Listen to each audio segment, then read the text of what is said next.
অচক্ষু নামাজ পড়েই ভেবে বসবেন না যে অনেক কিছু করে ফেলছে। এক চিল্লা দিয়ে মনে করে ফেলবেন না যে দিনের জন্য অনেক কিছু করে ফেলছে।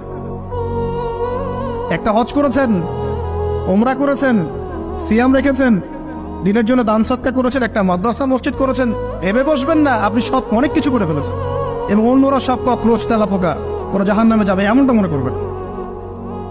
জানি না আমরা যে কার আমলের কতটুকু আল্লাহর কাছে কবুল হচ্ছে। তো এখানে এই ব্যক্তির সমস্যা ছিল এই, সে নিজের আমলটাকে অনেক ভারী মনে করছিল এবং সে স্টেটমেন্ট দিয়ে ফেললো যে তোকে আল্লাহ পাক মাফ করবে না। এই একটা কথা মন থেকে বলার কারণে তার ইহকাল পরকাল দুটা বরবাদ হয়ে গেল, সে জাহান্নামে চলে গেল। ঠিক আরেক ব্যক্তির ঘটনা আছে এমন, এগুলো সবগুলো রেফারেন্স আছে।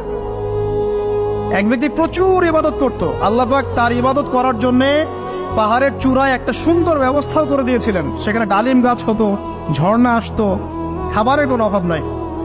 হাদিস এসেছে 500 বছর সে ইবাদত করেছে। কত বছর?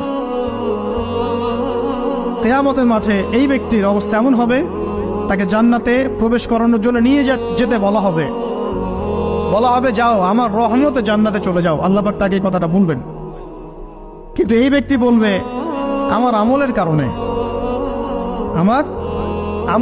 আল্লাহ পাক বলবেন আমার রহমতে জান্নাতে চলে যাও। ব্যক্তি বলবে আমার আমলের কারণে।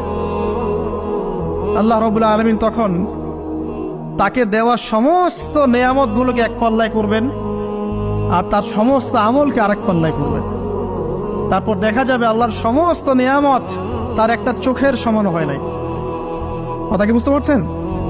একটা চোখের যে নেয়ামত আল্লাহ পাকের, সমস্ত আমল ও 500 বছরের ইবাদত এতটুকু হয়নি। তারপর তাকে বলা হবে ওকে জাহান্নামে নিয়ে যাও। এবার জাহান্নামে যাওয়ার সময় সে বলবে আল্লাহ তোমার রহমতে আমাকে মাফ করে দাও।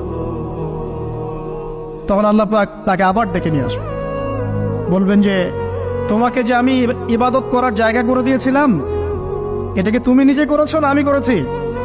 সে বলবে আপনি করেছেন। তোমাকে যে আমি সৃষ্টি করেছিলাম তখন কি তুমি কোন আমল করেছিলে? বলবে না। তাহলে তোমাকে যে সৃষ্টি করেছি আমি, এটা কি তোমার আমলের কারণে?